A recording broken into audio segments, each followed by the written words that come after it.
नमस्कार. श्रीदेवी किचन प्रतिभाज रेसिपीमध्ये खूप खूप स्वागत आहे. आज आपण पाहणार आहोत कुरकुरीत असे वांग्याची काप, जे की लहान मुलंसुद्धा आवडीने खातील. वरण भात असेल, आमटी भात असेल, तेव्हाही ताटात वाढण्यासाठी बनवू शकतो. तोंडी लावण्यासाठी हे काप फार मस्त कुरकुरीत असे होतात. अगदी झटपटही तयार होतात. चला तर मग बनवायला सुरुवात करूया. तर कुरकुरीत काप बनवण्यासाठी इथे मी मध्यम ते मोठं असं ताजं वांगं घेतलं आहे. वांगं मी आधीच धुवून घेतलं. आता कॉटनच्या रुमालाने वांगं आपण पुसून घेऊयात. वजनी म्हणाल तर एक 300 ते 350 ग्रॅम एवढं हे वांगं आहे. वांगं चांगलं कोरडं करून घेऊयात. वांगं पुसून झाल्यानंतर आपण हे वांगं थोडंसं बाजूला ठेवूयात आणि यासाठीची पूर्वतयारी करूयात. एका प्लेटमध्ये आता यात काही पावडर मसाले घेऊयात. 1.5 ते 2 चमचे एवढी लाल मिरची पावडर. एवढ्या वांग्याच्या कापसाठी मसाला थोडा जास्त हवा म्हणून थोडंसं पावडर मसाले मी जास्त घेतले आहेत. 2 चमचे एवढी लाल मिरची पावडर, 1.5 चमचे धने पावडर, 1 चमचा जिरे पूड आणि अर्धा चमचा एवढा गरम मसाला, अर्धा चमचा हळद. यासोबतच एक अर्धा चमचा एवढी आमचूर पावडर घेऊयात. यासोबत अर्धा ते पाव चमचा काळं मीठ किंवा चाट मसालाही घेऊ शकता. आता चवीनुसार मीठ घेऊयात. हे मसाले थोडेसे जास्तच घ्यायचे, म्हणजे वांगं मोठं असले तर कापही मोठे होतात, म्हणजे सर्व मसाले वांग्यात चांगले कोट झाले पाहिजे. म्हणून थोडेसे पावडर मसाल्याचं जे मिश्रण आहे ते थोडं जास्तच करायचं. सर्व मसाले आता मिक्स करून घेऊयात. आधी थोडीशी पूर्वतयारी करायची, मगच वांगं चिरायचं, नाहीतर मग वांगं काळं पडतं. म्हणून आधी सर्व मसाले असे हे सर्व मिक्स करून घेतले. मसाले हे सगळे चांगले मिक्स करायचे आणि त्यानंतर आता आपण हे सुद्धा थोडंसं बाजूला ठेवूयात आणि अजून यासाठीचा लागणारा रवा आपण मिक्स करून घेऊयात. तर इथे एवढ्या वांग्यासाठी मी एक अर्धा कप एवढा किंवा अर्धी वाटी एवढा हा रवा घेतला आहे. यात आता थोडंसं मीठ घालूयात, म्हणजे रवासुद्धा वरून फिकट लागणार नाही आणि थोडंसं तिखट घालूयात. अगदी चिमूटभर एवढेच मीठ घालायचे. आपण पावडर मसाल्यांमध्येही मीठ घेतले आहे आणि यासोबतच थोडीशी मिरची पूड भुरभुरायची, म्हणजे वरूनही रवा अजिबात फिकट लागणार नाही. मीठ आणि तिखट यात चांगलं मिक्स करून घेऊयात. रव्यातसुद्धा चांगलं मिरची पावडर आणि मीठ मिक्स करून झाल्यानंतर आता हे सुद्धा आपण थोडंसं बाजूला ठेवूयात. आधी सगळी अशी ही पूर्वतयारी करायची आणि त्यानंतर आता यात बेसन घेऊयात. एका वाटक्यामध्ये इथे 2 ते 3 चमचे एवढे मी बेसन घेतले. यात आता सुरुवातीला थोडंसं पाणी घालूयात. गुठळी चांगली मुडली पाहिजे म्हणून थोडं थोडं पाणी करून मगच हे बेसन भिजवायचं. बेसनातसुद्धा थोडंसं चिमूटभर मीठ घातलं. अगदी चिमूटभर मीठ घालायचे, नाही घातलं तरीही चालेल. आपण पावडर मसाला आणि रव्यात मीठ घातलंच आहे.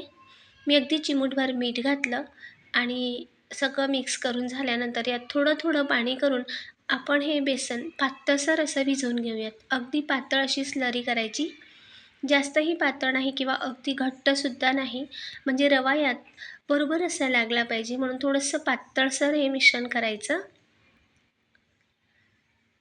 तर अगदी पातळ असा हा बेसनाचा घोळ बनवून घेतला.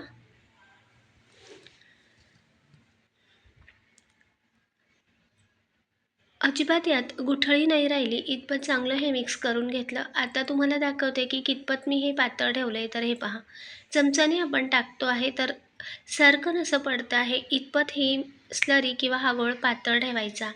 आता सगळं पूर्वतयारी झाली की त्यानंतर आता वांगं चिरायला घेऊयात. देठाकडचा भाग असा कट करून घेतला. आता याची बारीक अशी काप करूयात. तर ह्या पद्धतीने इथे वांगं मी असं हे गोल चकत्यांमध्ये कापमध्ये चिरून घेते. एक पाव इंचचं अंतर ठेवते आणि पाव इंचच्या अंतरावर अशी हे काप आपण कट करून घेऊयात. तर आता अगदी मोठे असे हे काप निघतात. मध्यम वांगं चिरताना आलं की असे गोल आणि मोठे असे हे काप आहेत. तर देठाकडचा जो भाग होता तो मी असा हा बाजूलाच काढून ठेवला आणि एवढ्या मोठ्या अशा याचे चकत्या झाल्या आहेत. आता या चकतींना सुद्धा आपण मध्ये अशा चिरा देऊन घेऊयात, म्हणजे आतपर्यंत मसाला मुरेल. तर चौकोन आकारात असे मी या कापला चिरा देऊन घेतल्यात. दोघंही बाजूने देऊ शकता. तर हे पहा, या पद्धतीने अशा या चिरा द्यायच्या. सर्व वांग्याची काप अशा चौकोन आकारात चिरा देऊन घेऊयात.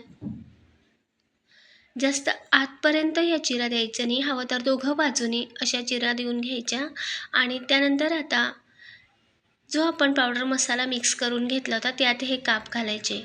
तर अगदी सर्व बाजूने हा पावडर मसाला लावून घ्यायचा कापला. आता सुरुवातीला मी मोठे मोठे असे चकत्या घेतल्या आहेत. तर तुम्ही पाहू शकता सर्व मसाला असा या कापला लागला पाहिजे, असं सगळं मिक्स करायचं.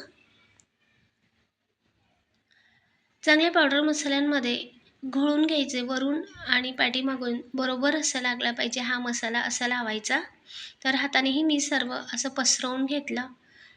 तर कुठेही वांगं असं पांढरं दिसत नाही आहे. सर्व बाजूने मसाले चांगले लावून घेतलेत आणि सगळे कापला मसाले लावून झाल्यानंतर आता तेल गरम करून घेऊयात. तर काप तळण्यासाठी इथे गॅसवर मी तवा ठेवून घेतला. यात घालूयात तेल. आपण बेसन आणि रवा कापला लावेपर्यंत तेलही इकडे गरम होईल, म्हणून तव्यात आधी तेल घालून सर्व बाजूने असं पसरवून घेऊयात. आणि चांगलं पसरवल्यानंतर आता पुन्हा आपण कापकडे वळूयात. तर इथे जो आपण बेसनचा घोळ करून घेतला होता त्यात एक एक मसाले लावून घेतलेले काप असे डुबवायचे. तर हाताने न घेता चिमट्याने असे हे उलट करून घेऊयात. तर हे पहा, या पद्धतीने असं हे उलट केलं की आता पुन्हा आपण रव्यात घोळूयात. रव्यातसुद्धा दोघं बाजूने असे घोळून घ्यायचे. रव्यात आपण हाताने घोळून घेऊयात थोडासा, आणि बेसनात घोळताना मात्र चिमट्याने हे काप उचलायचे. आता सर्व बाजूने असा हा रवा लावून घेतला. थोडंसं प्रेस करायचं आणि जास्तीचा रवा असेल तो असा झटकून काढून घ्यायचा. दुसरंही काप याच पद्धतीने चिमट्याने बेसनात घोळवायचा. बेसनात घोळवताना मात्र चिमटाच घ्या. आणि त्यानंतर आता यावर सुद्धा असा रवा भुरभुरून रव्यात जास्त घोळण्याऐवजी असे हाताने टाकायचं, म्हणजे एक्स्ट्रा जास्त रवा लागत नाही. आणि लागला असेल तरी असा रवा सर्व काढून टाकायचा. जास्तीचा रवा असेल तो सर्व निघून जातो आणि असा थोडासा झटकून घ्यायचा, म्हणजे जास्तीचा रवाही मग खाली निघून येतो. आता तेलही इकडे आपलं गरम झालं होतं तव्यात. एक एक करून असे हे काप सोडून घेऊयात. तव्यात बसतील तेलात तेवढे काप असे घालायचे. एकदासुद्धा तुम्ही सर्व काप तळून घेऊ शकता, एक 5-6 काप असतील तर. पण जेवढं तेलाचं प्रमाण आहे तेवढं तेलात मी इथे 3 काप सोडलेत. आता थोडंसं रंग बदलत आला की उलटपालट करूयात. उलथाण्यानेही उलटून घेऊ शकता. तर हे पहा, सुरेख असा रंग आला आहे. जास्तही आच मोठी करायची नाही, मंद ते मध्यम आचेवरच हे तळायचे, म्हणजे आतपर्यंत वांगंही चांगलं तळलं जातं. तर या पद्धतीने असा लालसर सुरेख रंग झाला रव्याचा की काढून घेतलेत. माफ करा, माझ्याकडून जी तव्यातून काढताना व्हिडिओची क्लिप होती ती स्किप झाली. तर त्याच पद्धतीने दुसरीही बॅच मी 3-3 करून असे हे तळून घेते आहे. तर दुसरीही बॅच त्याच पद्धतीने उलटपालट करून लालसर रंग होत आला की काढून घेऊयात. गॅस अजिबात मोठ्या आचेवर ठेवायचा नाही, मंद ते मध्यम आचेवरच हे काप तळायचे, म्हणजे आतपर्यंत वांगंसुद्धा चांगलं तळलं जातं. तर हे पहा, असा रव्याचा रंग होत आला की तेव्हा काढून घ्यायचं. तर सर्व काप या पद्धतीने तळून घेऊयात. तर इथे मी 2 ते 3 बॅचमध्ये हे सर्व काप असे तळून घेतलेत. जो हा खाली रवा असतो तो एका प्लेटमध्ये काढून घ्यायचा. मग कापला असे जास्त काळा रंग येत नाही.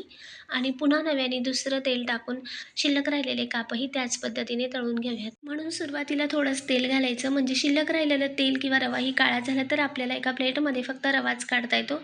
तेलही आपलं जास्त वाया जात नाही, म्हणून थोडं तेल करून 1-2 ते 3 बॅचमध्ये हे काप असे तळून घ्यायचे. पटकनही तळलं जातं, अजिबात जास्त वेळ लागत नाही. एक 6-7, 5-6 मिनिटामध्ये हे काप चांगले मंद ते मध्यम आचेवर कुरकुरीत असे होतात. तर हे पहा, दोघंही बाजूने पाहू शकता सुरेख आणि लालसर असा या रव्याला रंग आले इतपत हे तळायचे. तर सर्व काप इथे मी या पद्धतीने तळून घेतलेत. वरण भात, आमटी भात असेल त्यासोबत खाण्यासाठी हे वांग्याचे काप फार मस्त लागतात. लाईक, शेअर, सबस्क्राईब नक्की करा. कमेंटद्वारेही सांगा. नवीन रेसिपीसोबत पुढच्या भागात पुन्हा भेटूया. धन्यवाद.